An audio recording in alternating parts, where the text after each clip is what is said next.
is much shorter than the letter to Thyatira, and yet in some ways the connections are more obvious. At least they're more obvious to me, and I've already noticed that today as I'm walking around.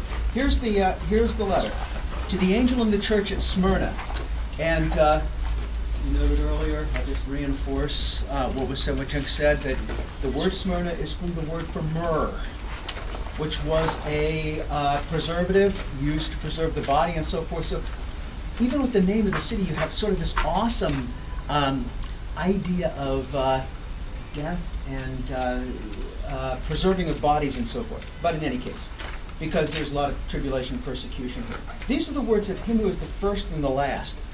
John used that line, I think, because Smyrna was a rival with Ephesus and Pergamum for being first in Asia and most loyal to the emperor.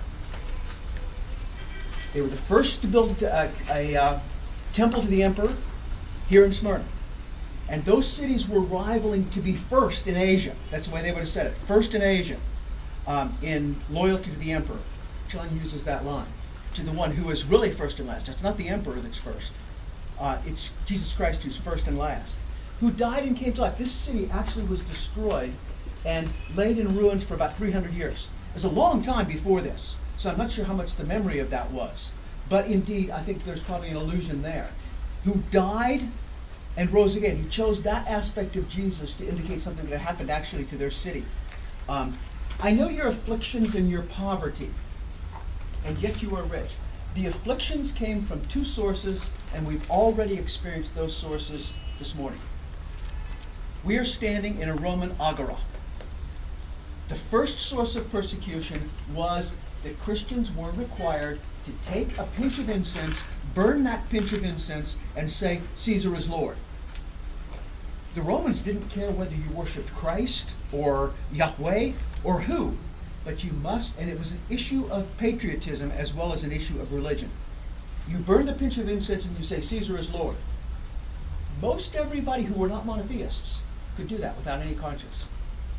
But for the Jews and the Christians to say anyone is Lord, the first Christian creed was what? Jesus is Lord. Why? It's not Caesar that's Lord. That's it. The Christian could not say Jesus is Lord. That became a huge issue for them. So the first of the persecutions came at the hands of the Romans, who insisted on obeisance to Caesar. I won't go there. That'll raise a whole other issue. But the second persecution came. The first thing we saw when we walked into the city this morning was the synagogues. I was sort of surprised by that. Yeah, I didn't really expect that. The Jewish population in Smyrna is referred to in this letter probably more directly than any place else. And you walked through the Jewish community as you came in this morning. I'd sort of be interested in the connection of that Jewish community to the one in the first century. If there is, what the connection is, I don't know. But certainly, let's read. You'll hear it. I know your afflictions. That is actually thlupsis, which is the word that's used for great tribulation. I know your afflictions and your poverty, destitute poverty. And yet you are rich. You understand that line, I think. It's a paradox, but paradoxes you often know are true, aren't you? They're poor, but they're really rich. That's what he's saying. I know the slander, and here it comes. The slander of those who say they are Jews, but are not, but are a synagogue of Satan. That is probably the most difficult line in all of Revelation to understand and to figure out what's going on. He's calling someone a synagogue of Satan. Now, I can't go, if you want to talk about this some other time, we can do it. I'm not going to spend the next half hour talking about this. But it's very quickly, it was either persecution by the Jews because the Jews had exemption from taking that pinch of incense and burning it. People recognized that the Jews only worshipped one God. Therefore, the Romans often gave Jewish people exemption from obeisance to the emperor. And it may be that they were resentful of Christians who wanted a similar kind of exemption, and with the possibility that they would lose theirs. That's one possibility. Another possibility is that this is more complex. If you want to talk about this later, we can do it.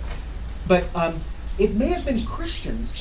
Jews were required to do a tax to Rome in order to avoid the exemption. In exchange for the exemption, they paid a tax. It may be that there were some Christians who say, we're not really Jews, so we don't have to pay the tax.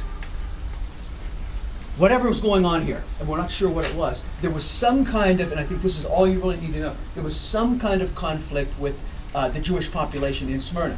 So the persecution was intense, came from those two sources. One we're standing in right now, the Roman facility, and it's really nice to talk about this right here.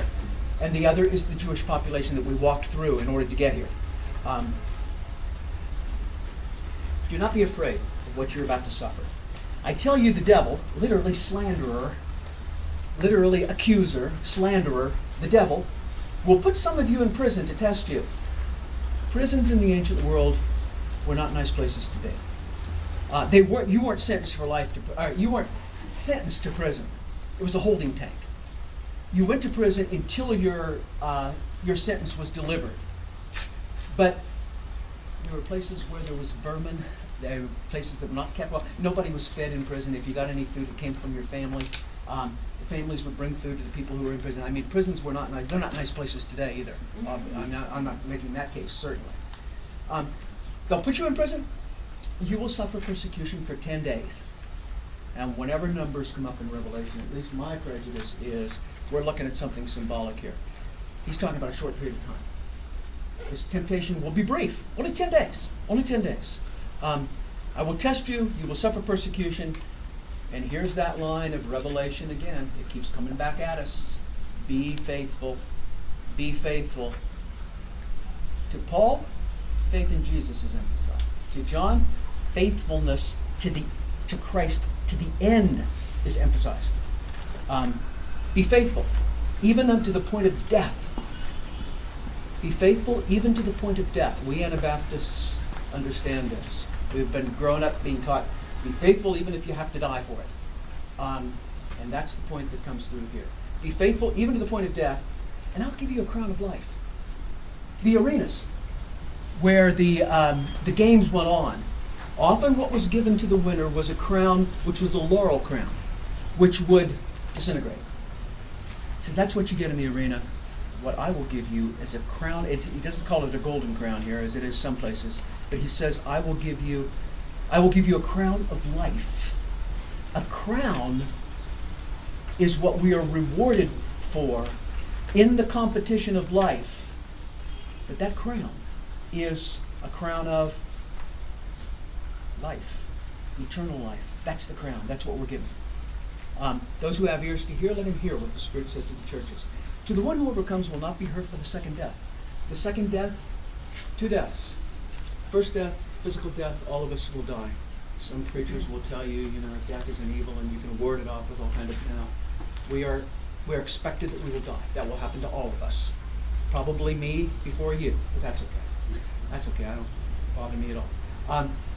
The second death, and here those of you who have had an encounter in the Bible, I'll go either way with this. I know that it is either eternal punishment or annihilation, and the Bible speaks both ways.